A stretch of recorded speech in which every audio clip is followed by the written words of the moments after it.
I'd like to take credit for it, but it was almost there when I got here, right? The idea of Luosterainen was playing in the 4-hole at center ice, and we got to training camp, and he was clearly a top 9 guy. And then I think Marshman had played left wing with Lundell and Reinhart the year before. Lundell had scored 18. Reinhart, I think, had 33. So the pieces were there. They went together, and they were a very good line the next year. A really important part. I think Anton's still 21 at that time. The next year, Reinhart takes off with Barkov, and Tarasenko comes in. And what the original driver of that line is Luosterainen and Lundell are very responsible defensively. But there's more there. Lundy scored 18 goals as a youngster in this league.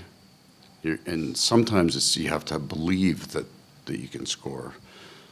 And Brad is a higher level of skill. With all due respect, it's a different level of skill. And then those two men are at a different time in their career. So they start to think about, I can be a really good defensive player, but we can also score some goals. Brad's personality is a really important part of that too. Both A2 and Anton are very quiet guys, serious, great competitors, but Brad brings something else out of them. They were fantastic tonight, but they were also really strong last game as well. Coach, obviously this is a team built on defense. Just what does it say about the group to have that 1-goal lead and protect it in the third period? I think you only allowed 7 shots on goal. Oh, we had good goaltending, some good shot blocks. I think, for a team to continue to grow, we actually have to find a way to be better than we were in the third. But reasonably smartly played, because in the position that Tampa found itself with their skill set, then they had to take some chances. So Sam Bennett 4-on-4 gets a great chance. We get an odd man rush for a goal. And that's really what the game will happen. They'll put tremendous pressure on you in the offensive zone. They're deep pinch on everything, and now you've got a battle on the walls, and we turn some over.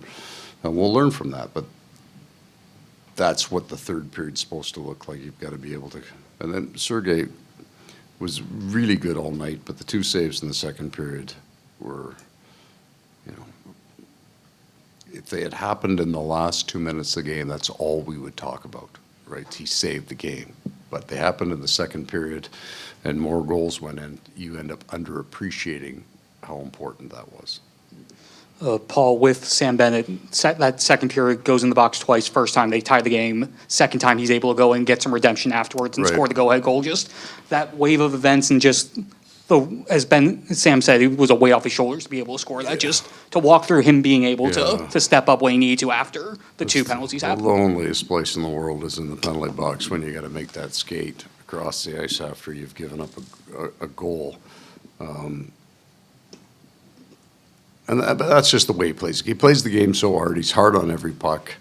There's going to be the occasional broken stick when you're competing for a puck with Sam. But what we appreciate most is his game then didn't get out of control after. Right, he comes out of the box, he scores a goal, and then he goes back to playing. He's not trying to get it back. He's not changing his game.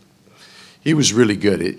This series, for that line especially, was a challenge. We had a first-year player with Maki Samoskevich, and